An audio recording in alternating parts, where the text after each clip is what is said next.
Hello, everyone, and welcome to the Jeffrey Epstein Show. I'm your host, Bobbycapucci, and this is Daily Drop number 268.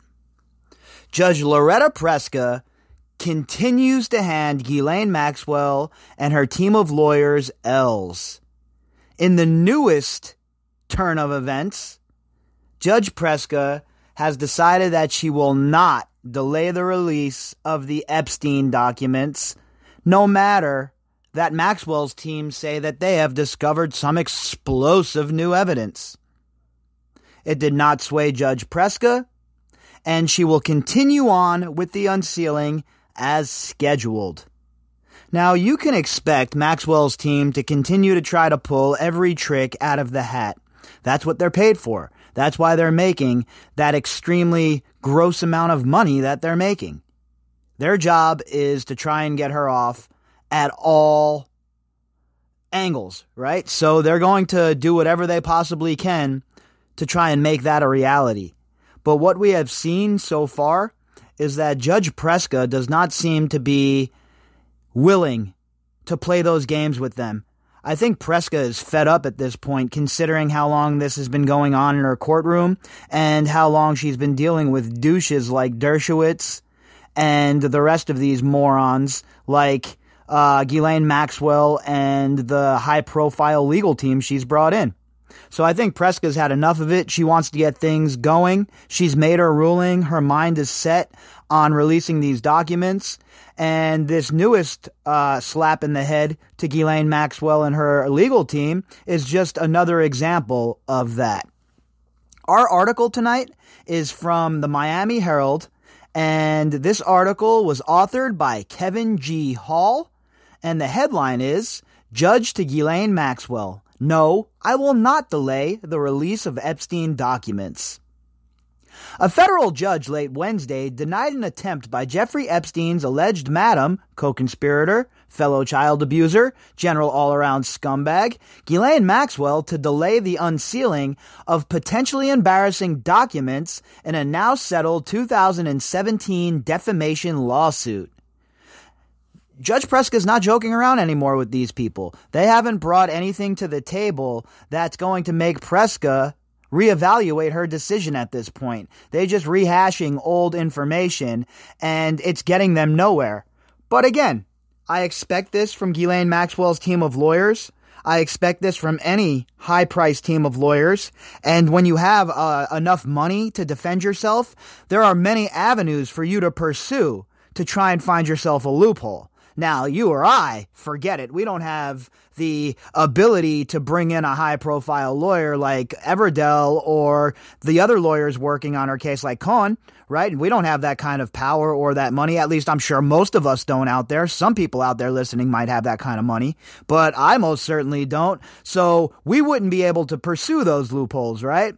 We'd get a public defender, or maybe our families and ourselves would be able to scratch together a few bucks, and we'd get a lawyer who is maybe a decent lawyer. But at the end of the day, you're looking at the very least, you're hoping for a plea deal. That's all you're going to get with this sort of evidence stacked against you. Forget about it. But when you got money like Ghislaine Maxwell does, well, you can finesse the two-tier justice system a little bit and at the very least drag things out. And that is exactly what they're trying to do with all of this nonsense that you see from them. U.S. District Judge Loretta Preska earlier this month had ordered unsealed a large batch of documents associated with Maxwell's defamation suit involving Epstein accuser Virginia Roberts, and began releasing them when Maxwell's attorneys want a stay to prevent a deposition from her in the settled case from being made public. And those were the first tranche of documents that we had released a couple of weeks ago now. Preska said she was going to release it. She released them.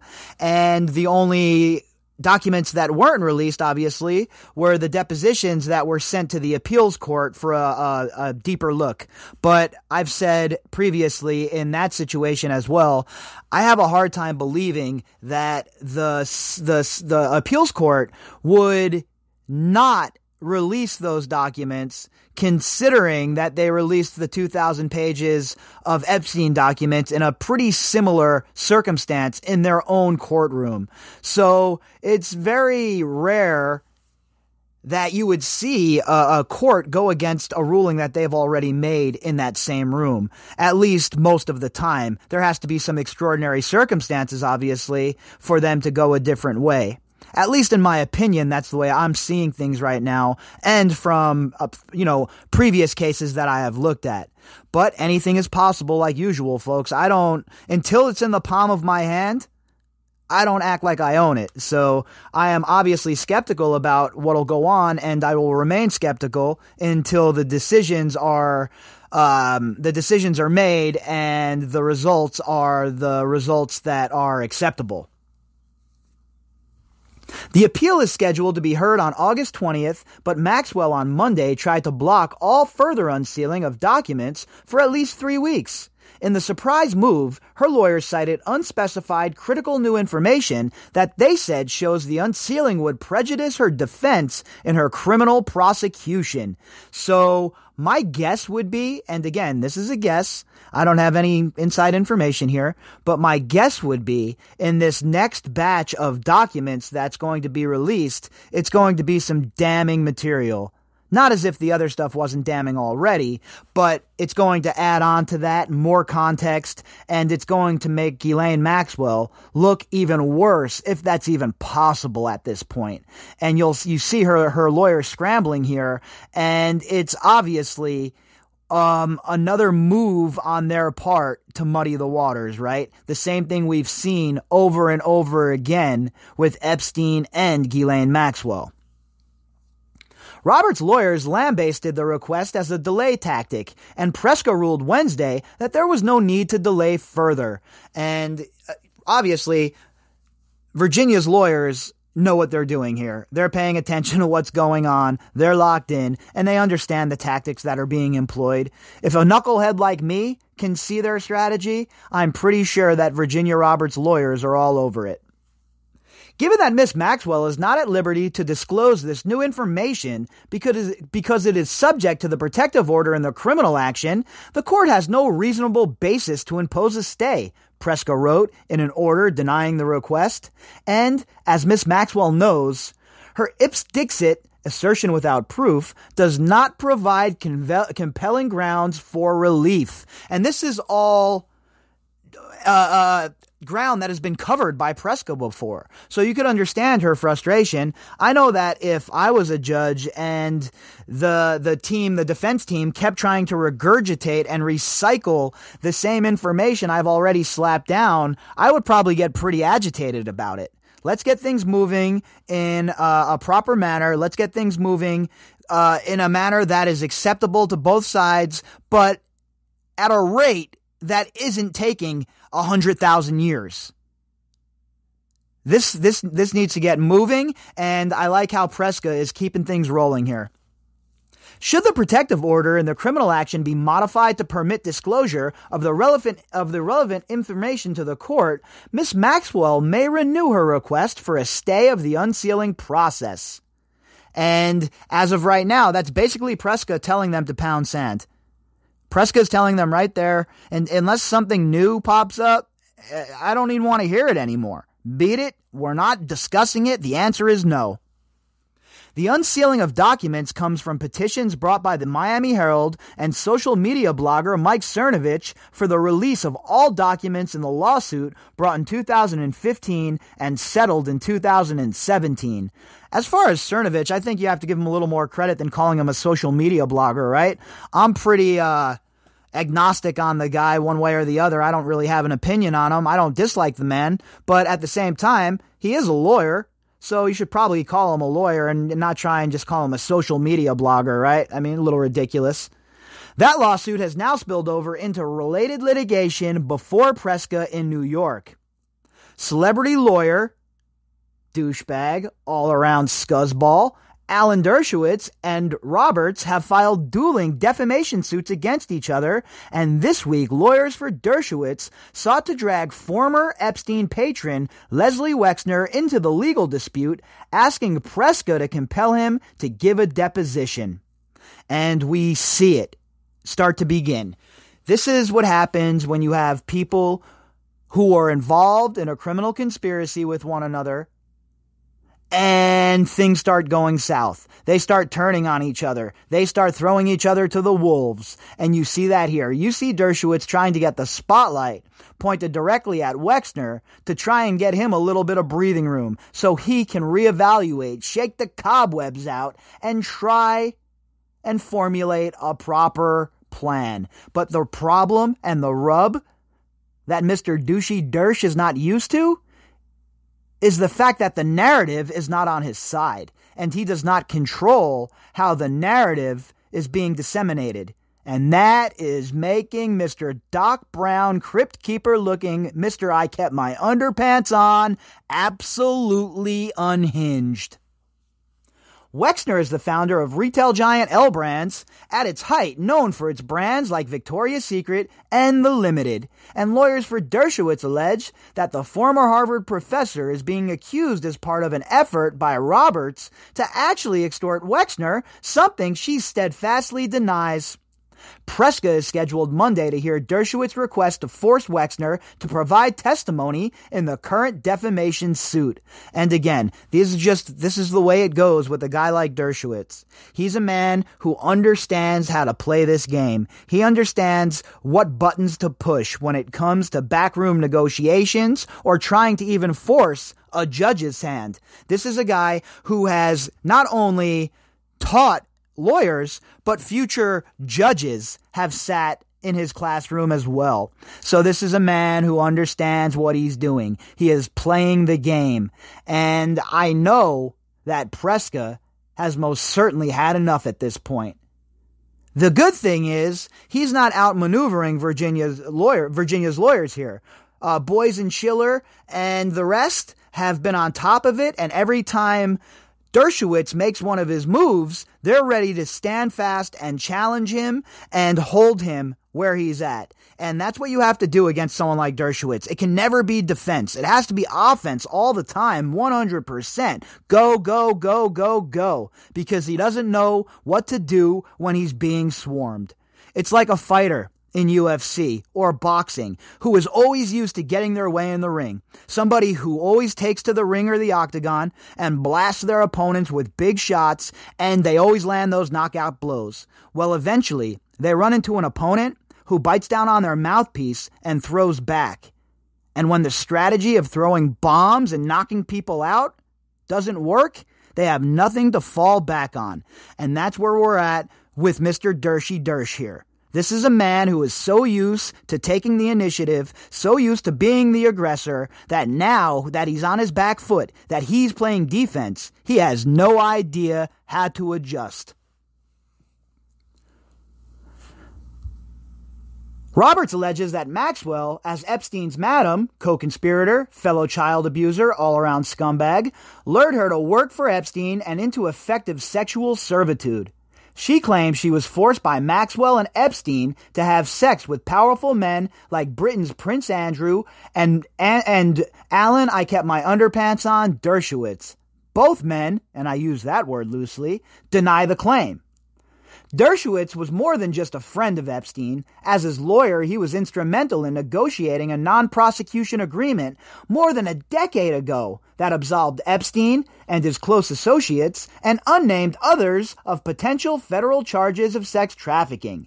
The details of this deal were highlighted in the Miami Herald's Perversion of Justice series, and it's galling to me that Dershowitz, who is fingered by two separate girls at least, and alleged to have assaulted them, would be able to finagle a deal that could possibly cover his own tighty-whitey wearing ass when the chips come down. The fact that we have a justice system that is set up that way is disgusting. And the fact that somebody like Dershowitz was able to walk into the room and finesse everybody there government officials and otherwise, is also disgusting. Dershowitz and Lefcourt and Ken Starr, they should all be embarrassed of what they did here. It's one thing to defend your clients, right? And I'm on record saying everybody deserves a vigorous defense. And I applaud people who go hard in the paint to defend themselves because I would do the same thing. But there's a proper way to go about it. And Dershowitz just completely jumps over every line that should be respected on a regular basis. And that goes all the way back to the original case that we're talking about here when they got the plea deal and the way that they destroyed, absolutely, positively destroyed the reputation of those girls over some dumbass social media posts. Court filings have alleged that Dershowitz was identified in Maxwell's 2015 defamation suit because he was involved in crafting Epstein's remarkably lenient deal and was also accused by Roberts of abusing the girls, in essence allowing him to skirt any subsequent prosecution. And also, let's remember that Sarah Ransom has also fingered this man as someone who she alleges abused her. The deal blessed by then U.S. Attorney for Southern Florida, Alexander Acosta, proved highly controversial. Again, folks, let's not just look at the little picture here, okay? Let's look at the big picture. Acosta's bosses must also be held accountable. Michael Mukasey and the rest. Those were the guys who were in charge of the Department of Justice. They were he was the acting attorney general at the time. And then after him, it was Eric Holder. What did Eric Holder ever do to stop this? So don't give me the nonsense of it's one side or the other, or how it's just Acosta who's to blame. While Acosta shoulders his fair share of the blame, and he should have never been part of a president's cabinet, or even he shouldn't have even kept his job, to be honest with you, after that disgusting plea deal. But let's not get carried away and try and put all of the blame at his feet, because that's not the case. There are a lot of people who were sitting at this table, who were eating off the plate of disgustingness. The U.S. Attorney for Southern District of New York ignored it and last year filed sex trafficking charges in July against a disgraced Epstein, with Acosta resigning as the Trump administration's labor secretary days later. Epstein was found dead in his jail cell last August, scuttling efforts by the feds to have him implicate other prominent men. Maxwell was arrested in a New Hampshire mansion on July 2nd. Federal prosecutors in New York allege that she recruited and groomed 3 girls between 1994 and 1997, befriending them and normalizing them to the idea of sexual activity to prepare them for Epstein's abuse at numerous locations, including Epstein's estate in Palm Beach, his Massac, New York mansion, his ranch in New Mexico, and Maxwell's apartment in London. Folks, how is this not a RICO case? I'm sorry to digress, but I have to slip one comment in about RICO here, right? If R. Kelly is a RICO case and NXIVM is a RICO case, by all means, this also must be a RICO case. Maxwell was also charged with perjury for allegedly lying under oath during her deposition in the 2015 defamation suit with Roberts. Maxwell has pleaded not guilty to all the charges and remains incarcerated at the Metropolitan Detention Center in Brooklyn, where hopefully she's going to stay until her trial and sentencing, and then a nice long sentence at a federal facility as a courtesy of the citizens of the United States of America. If you'd like to contact me, you can do that at Bobbycapucci at protonmail.com. That's BOBBYCAPUCCI at protonmail.com. You can also find me on Twitter at BOBBY_CAPUCCI. The links that go with the article can be found in the description box. All right, everybody, until tomorrow.